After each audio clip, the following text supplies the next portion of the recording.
Hello મિત્રો, અને આગળના વિડીયોમાં આપણે યુનિટ 5નું રીડ 1 એન્ડ્સ શરૂ કર્યું હતું.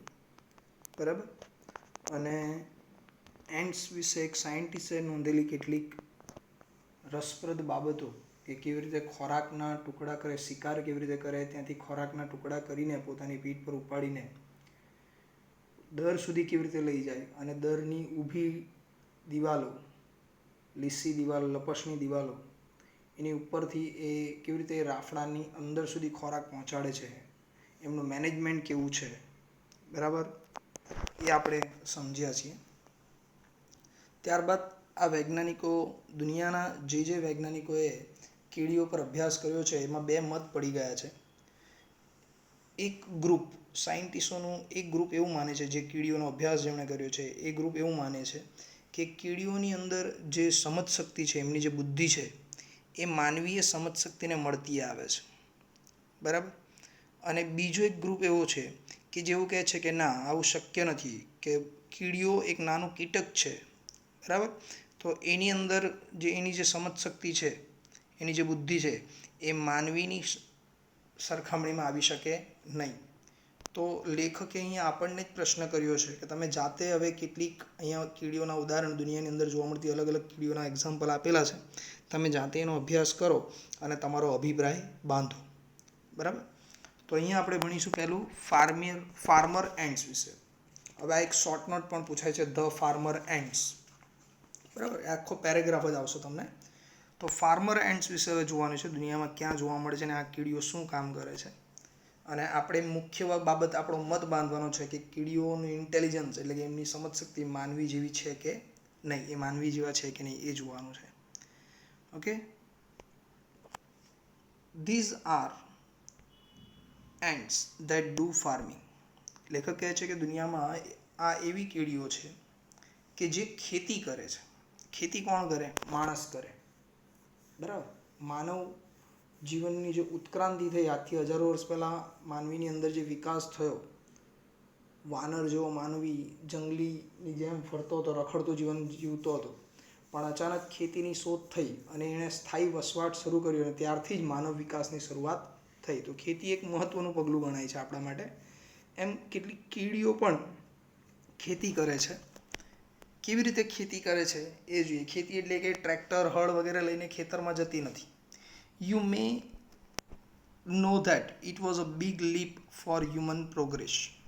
હવે આપણે બધા જ જાણીએ છીએ કે માનવીય વિકાસ જે થયો, એ માનવીય વિકાસ માટે ખેતીની શોધ એ સૌથી મોટું પગલું હતું, એ સૌથી મોટી છલાંગ હતી માનવીની. બરાબર. માનવી એ કરેલી સૌથી મોટી છલાંગ હતી કે એણે ખેતીની શરૂઆત કરી. એક વિશાળ પગલું ગણાય છે. When man gave up being a full time hunter and took to farming. કે જ્યારે માણસે શું કર્યું? ખેતીની શોધ થઈ એટલે માણસે જે સંપૂર્ણપણે એ શિકારી તરીકેનું જીવન વિતાવતો હતો, ગુજારતો હતો, એ શિકારી તરીકેનું જીવન એણે છોડી દીધું. બરાબર. અને એ ખેતી કરવા લાગ્યો, નદી કિનારે વસવાટ કરવા લાગ્યો, ખેતી કરવા લાગ્યો. બરાબર. અને ભટકતું જે જીવન હતું એનું, એણે છોડી દીધું છે. બરાબર. સિમિંગલીનો અર્થ થાય છે દેખીતી રીતે, સ્પષ્ટપણે, એમ આપણને નજરે ચડે એવું. Seemingly the umbrella ants of South America have taken the same step in their own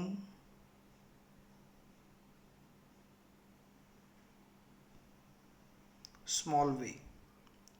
તો તમે આવું જ ખેતીનું કામ તમે જોઈ શકો છો દેખીતી રીતે કોણ કરે છે? તો સાઉથ અમેરિકાની અંદર જોવા મળતી, દક્ષિણ અમેરિકામાં જોવા મળતી અમ્બ્રેલા એન્ડ્સ નામની કીડીઓ. સાયન્ટિસ્ટોએ અભ્યાસ દરમિયાન આ કીડીઓને નામ આપેલું છે અમ્બ્રેલા એન્ડ્સ. કેમ નામ આપેલું છે એ પણ તમને આ ટોપિકમાં સમજવા મળશે. આ નામ કેમ આપવામાં આવેલું છે અમ્બ્રેલા એન્ડ્સ? અમ્બ્રેલા એટલે છત્રી. બરાબર. તો સાઉથ અમેરિકાની અંદર આ કીડીઓની આ જાતિ જોવા મળે છે. તો આ કીડીઓ, જેમ માણસે ખેતીની શરૂઆત કરી, ખેતી કરે છે, એ જ પ્રમાણે આ કીડીઓ પણ પોતાના નાનકડા માર્ગે, પોતાની નાનકડી રીતે એ પણ ખેતીનું કામ કરે છે. કેવી રીતે ખેતી કરે છે અને એમનું ખેતર કયું છે એ જરા સમજીએ. They are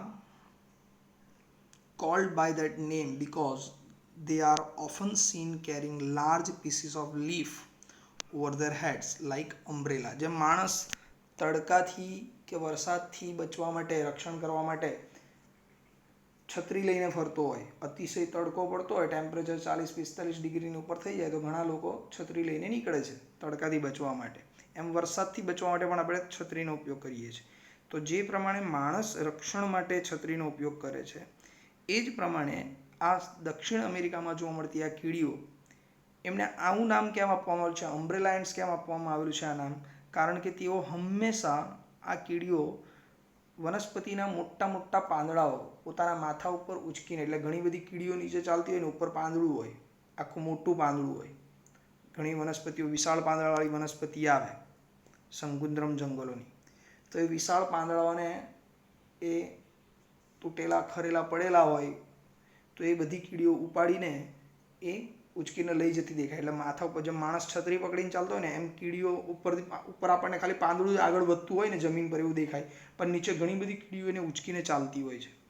તો એનું આ વર્તનના કારણે એને અમ્બ્રેલા એન્ટ્સ એવું નામ આપવામાં આવ્યું છે.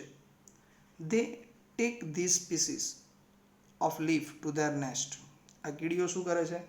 તો કે આ કીડીઓ વનસ્પતિના પાંદડાઓને કટ કરે છે અને મોટા મોટા ટુકડાઓને ઉચકીને, એના મોટા મોટા ટુકડાઓને ઉચકીને એ પાંદડાઓના એને પોતાના દર સુધી, એમનો જે રાફડો હોય ત્યાં સુધી એ લઈ જાય છે. where they chew them up nicely. chew up એનો અર્થ થાય છે ચાવવું. હવે પોતાના રાફડા પાસે લઈ જાય અને ત્યાર પછી આ કીડીઓ શું કરે? જે વનસ્પતિનું પાંદડું તેઓ લાવેલા છે એમને બહુ વ્યવસ્થિત રીતે એ પાંદડાઓને ચાવે છે મોઢામાં. એના નાના નાના પીસ પોતાના મોઢામાં લઈ લે અને સતત એને ચાવ્યા કરે. ગળતી નથી, હા, એ ધ્યાન રાખજો. ગળી નથી જતી, ખાઈ નથી જતી, ફક્ત ચાવીને એનો બારીક ભૂકો કરે છે. જેમ આપણે રોટલીનો ટુકડો ચાવતા હોઈએ, એનો બારીક ભૂકો થતો હોય મોઢામાં, એ પ્રમાણે, અને અંદર લાળ ભળતી જાય એ રીતે. તો આ કીડીઓ આ પાંદડાઓના ટુકડાઓને, ઘણી બધી કીડીઓએ એક પાંદડું લઈને આવી હોય તો એને ચાવીને એના નાના નાના ભૂકો કરી દે પોતાના મોઢાની અંદર. આફ્ટરવર્ડ્સ દે make beds of this chew up leaves. અને ત્યાર પછી શું કરે છે? આ બધી કીડીઓ એક સાથે આ પ્રક્રિયા કરતી હોય ત્યાં, અને પછી એ શું કરે? જે કીડીઓ પાંદડું ઉચકી લાવી છે એ કીડીઓ કામ કર્યા, બરાબર? અને ત્યાર પછી વ્યવસ્થિત રીતે બધું ચવાઈ જાય અને એકદમ નરમ થઈ જાય એ ચાવીને, એમની લાળ એમાં ભળે એ ક્રશ થયેલા પાંદડામાં, બરાબર? ક્રશ એટલે ભૂકો થઈ ગયેલા પાંદડાની અંદર જ્યારે એની લાળ ભળે તો હવે એ કીડીઓ શું કરે છે? એને પોતાના મોઢામાંથી બહાર કાઢે છે અને બહાર કાઢીને એને પાથરે છે જમીન પર, બેડની જેમ, બરાબર? તમે દૂરથી ઉપરથી જોતા હો તમને એવું લાગે જેમ આપણા માણસના કેવા ખેતરો ચોરસ, લંબચોરસ એવા અનિયમિત આકારના હોય, એમ આ કીડીઓ એક સાથે, બધી કીડીઓ પોતે જે પાંદડું ચાવેલું છે એ ચાવેલા પાંદડાનો ભાગ મોઢામાંથી બહાર કાઢે અને એને બેડની જેમ પાથરે છે, બરાબર? એટલે ઉપરથી જોતા આપણને એવું જ લાગે કે આ ખેતર છે, ખેડેલું ખેતર, બરાબર? અંદર બીજ બી વાવી દીધું છે. On these beds grows a kind of fungus. અને આ જે પથારી જેવું દેખાય છે, બેડ જેવું જે દેખાય છે, ખરેખર એમનું ખેતર છે કીડીઓનું, બરાબર? જે એમણે તૈયાર કર્યું છે. જેમ માણસ જમીનને સમતલ કરે, ઢેફા કાઢી નાખે અંદરથી ખેતી કરવા માટે, બરાબર? જમીનને ખેડીને નરમ બનાવી દે, એમ પેલી કીડીઓએ પાંદડાને ચાવીને નરમ બનાવી દીધું. પછી માણસ જેમ એમાં બિયારણ નાખે, પાણી નાખે, એની માવજત કરે, એમ એ કીડીઓએ પેલા સરસ રીતે, સુંદર રીતે ચાવેલા પાંદડાઓના જે નરમ થઈ ગયેલો ભૂકો છે, બરાબર, એને જમીન ઉપર પાથરે છે અને ખેતર તૈયાર થઈ ગયું એમનું. On this beds grows a kind of fungus. ને જેમ ખેતરની અંદર ધીમે ધીમે પાક અંકુરણ થાય, બીજમાંથી અંકુરણ થાય, છોડ થાય નાનો, એના ઉપરથી પછી ધીમે ધીમે મોટો છોડ થાય, એની પર દાણા આવે, બરાબર? એમ આ કીડીઓએ જે એમની લાળ મિશ્રિત જે પાંદડાનો ભૂકો બહાર કાઢેલો છે એને ધીમે ધીમે હવા લાગે, ભેજ લાગે એટલે સડવા માંડે, બરાબર? સડવા માંડે એટલે એની ઉપર એક વિશિષ્ટ પ્રકારની ફૂગનો વિકાસ થાય. એ ચાવી નાખેલા પાંદડાઓનું જે બેડ તૈયાર કરેલું છે એની ઉપર વિશિષ્ટ પ્રકારની ફૂગનો, ફંગસ એટલે ફૂગનો વિકાસ થાય છે, which is the food of ants. અને આ ફૂગનો વિકાસ થઈ જાય એટલે કીડીઓ આ ફૂગનો ખોરાક તરીકે ઉપયોગ કરે છે. જેમ પેલું માણસ ખેડૂત કેવો ખેતરમાં ઉગેલા પાક ઉપર જે દાણા છે એ દાણાનો ઉપયોગ કરે છે, છોડ નથી ખાતો, દાણા ખાય છે એની ઉપર. એમ આ કીડીઓ શું કરે છે, પેલા પાંદડા નથી ખાતા, પાંદડા તો ચાવીને કાઢી નાખ્યા એને ભૂકો કરીને, બરાબર. એમની લાળ એમાં ભળી ગઈ, કાર્બનિક પદાર્થ તૈયાર થઈ ગયો, અને એને જ્યારે હવા લાગે એ સડવા માંડે એટલે એની ઉપર એક વિશેષ પ્રકારની ફૂગ ઉત્પન્ન થાય. આ એમનો ખોરાક છે કીડીનો, એ ફૂગ, અને પછી એને ખાય છે. તો એક ખેડૂત જેવી એમની આ જે માણસની પહેલી જે પ્રવૃત્તિ હતી ખેતી કામ, તો આ અમ્બ્રેલા એન્ટ્સ આવું ખેતી જેવું કામ કરે છે. ખ્યાલ આવી ગયો? આ થયું ફાર્મર એન્ટ્સ. એની વ્યાખ્યા એની શોર્ટ નોટ તમને પૂછી શકે, બરાબર. હવે માણસની બીજી અન્ય એક પ્રવૃત્તિ છે. કઈ પ્રવૃત્તિ માણસની બીજી પ્રવૃત્તિ છે? તો એ છે પશુપાલન. ખેતીની સાથે માણસે બીજી કઈ પ્રવૃત્તિ કરી? તો એ છે પશુપાલનની પ્રવૃત્તિ.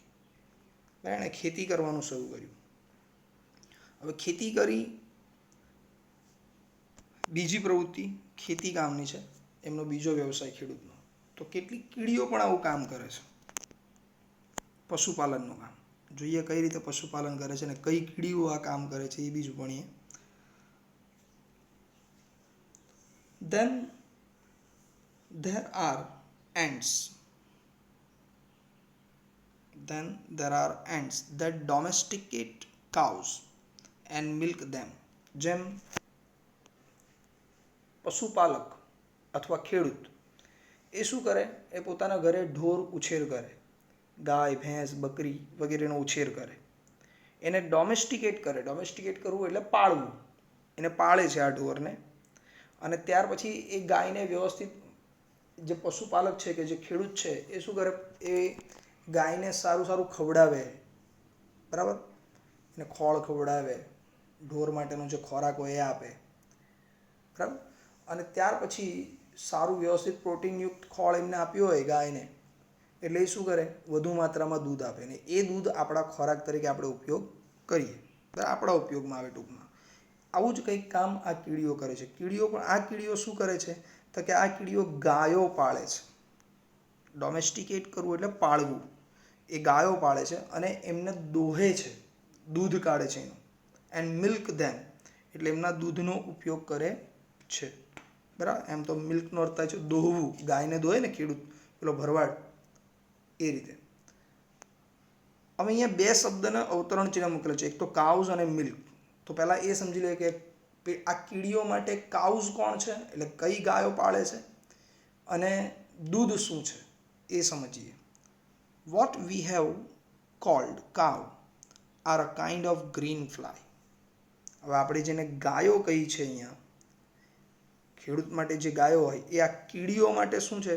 તો કીડીઓ કોને ગાય કહે છે? આ કીડીઓ આ ગ્રીન ફ્લાય. ગ્રીન ફ્લાય એટલે આપણે એને તીડ કહીએ છીએ. તીડ એક પ્રકારની કીટક જ છે, બરાબર. તો એ ગ્રીન ફ્લાય એમની ગાય છે. આ કીટક તીડ જે છે એમની ગાય છે. These are found on rose leaves and on the leaves of beans. આ કીટક, આ ગ્રીન ફ્લાય, એમ તો ફ્લાય એટલે માખી થાય, બરાબર, પણ આ ગ્રીન ફ્લાય નામનું જે કીટક છે એ કીટક ક્યાં જોવા મળે છે? તો કે ખાસ કરીને ગુલાબના પાંદડાઓ પર, ગુલાબનો છોડ આવે એના પાંદડા ઉપર જોવા મળે છે. અને બીન્સ એટલે કોઈ પણ પ્રકારની સિંગવાળી વનસ્પતિ, એટલે આપણે કહીએ ને વટાણા, તુવેર, જેમાંથી દાણા નીકળે. તો આવી જે સિંગવાળી જે વનસ્પતિઓ છે એ વનસ્પતિના પાંદડા ઉપર, અથવા એને બીન્સ એટલે કઠોળ બી કહી શકો તમે, તો એના પાંદડા ઉપર આ કીટક જોવા મળે છે. એટલે કીડીઓ શું કરે? ત્યાંથી આ કીટકને ઉચકી લાવે, ગુલાબના છોડ ઉપરથી, અથવા જે પેલા બીન્સ જે છે, કઠોળ જે છે, એ કઠોળના છોડ ઉપરથી એને લઈ આવે છે. They give out a sweet honey-like liquid which the ants relish a lot. Relishનો અર્થ થાય છે આનંદથી ખાવું, બરાબર. આપણે એમ પેલું રસ લઈને ખાઈએ ને, મજા લઈને ખાઈએ, બરાબર, એકદમ લજ્જત માણતા એમ, એવી રીતે એને રેલિશ કહેવાય. તો આ જે ગાયો છે એમની, કીડીઓની જે ગાયો છે, કોણ? Green fly. તેઓ શું કરે છે? આ કીડીઓ એને ખોરાક આપે, એને ખવડાવે, એને જે જોઈતું હોય ખોરાક કીટકને એ ખોરાક આપે, એને મહેનત નહીં કરવાની.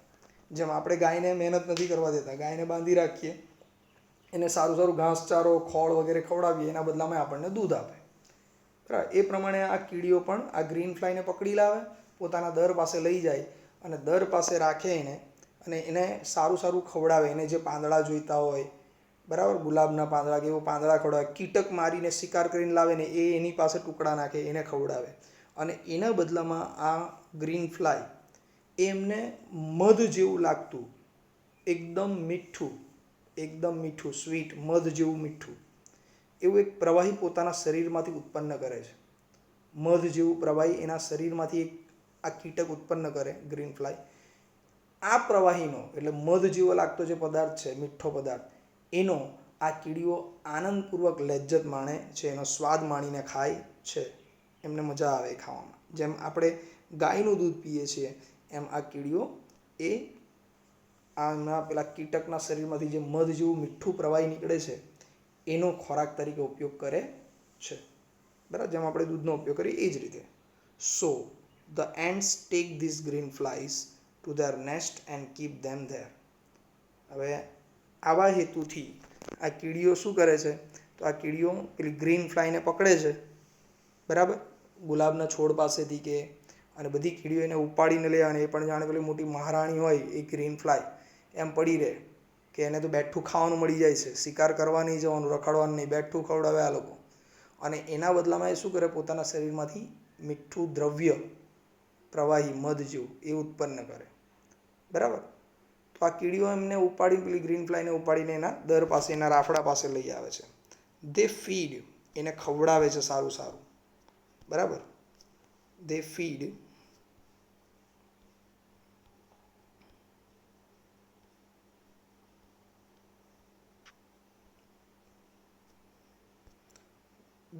them, protect them from their enemies, બરાબર. અને આ કીડીઓ શું કરે, તો કે આ ગ્રીન ફ્લાયને પકડીને લઈ આવે, પોતાના દર પાસે રાખે, એમનું રક્ષણ કરે. જેમ માણસ કેવી રીતે ગાયને બાંધી રાખે પોતાના વાડાની અંદર, એનું રક્ષણ કરે, બરાબર, અને એને ખવડાવે પીવડાવે, એની માવજત કરે, એમ આ કીડીઓ પણ આ ગ્રીન ફ્લાયની માવજત કરે છે, એને ખવડાવે, એનું રક્ષણ કરે દુશ્મનોથી. એન્ડ દે મિલ્ક ધેમ, અને એના બદલામાં આ કીટક શું કરે, એના શરીરમાંથી મીઠું દ્રવ્ય ઉત્પન્ન કરે, બરાબર, અને એનો મધ જેવા એ મીઠા દ્રવ્યનો આ કીડીઓ ખોરાક તરીકે ઉપયોગ કરે છે. તો આ જે મધ જેવું જે દ્રવ્ય એના શરીરમાંથી ઉત્પન્ન થાય કીટકના, એ પેલી કીડીઓ માટે શું છે, એ મિલ્ક છે, બરાબર. તો પ્રેસિંગ ધેર બોડી કેવી રીતે ઉત્પન્ન કરે છે, pressing their body their sides gently and making them give out their honey. એ આ કીટક શું કરે, ગ્રીન ફ્લાય પોતાના શરીરની જે છેડાનો ભાગ છે, બરાબર, એને હળવેથી દબાવે, પ્રેસ કરે, બરાબર. હળવેથી દબાવે, પ્રેસ કરે એટલે કોઈ વસ્તુથી એ પ્રેસ નથી કરતો, સંકોચે પોતાના શરીરને, બરાબર. અને સંકોચે ત્યારે એના શરીરમાંથી આ મીઠું દ્રવ્ય ઉત્પન્ન થાય છે, બરાબર, જેનો એ ઉપયોગ કરે છે. તો માનવીની મુખ્ય જે બે પ્રવૃત્તિઓ છે, કઈ બે પ્રવૃત્તિઓ માનવીની, એક તો ખેતી અને બીજું પશુપાલન. ખેતી અને બીજું પશુપાલન. તો આ સેમ પ્રવૃત્તિ કોણ કરે છે, આ કીડીઓ કરે છે, બરાબર. આપણે મત બાંધવાનો છે કે કીડીઓ માણસ જેવી સમજશક્તિ ધરાવે છે કે નહીં. તો આપણે બે પ્રકારની કીડીઓ જોઈ, એક તો ફાર્મર એન્ટ્સ, બરાબર, અને બીજી કીડીઓ જોઈ સાઉથ આફ્રિકામાં જોવા મળતી ફાર્મર એન્ટ્સ, ને બીજી પશુપાલન કરતી કીડીઓ આપણે જોઈ. તો આ બંને કીડીઓ આપણો મત તૈયાર કરી આપે છે કે ભાઈ એ કીડીઓ પણ માણસ જેવી છે. ઓકે, અહીંયાથી આગળનું અભ્યાસ કરીએ નેક્સ્ટ વિડીયોમાં, બરાબર.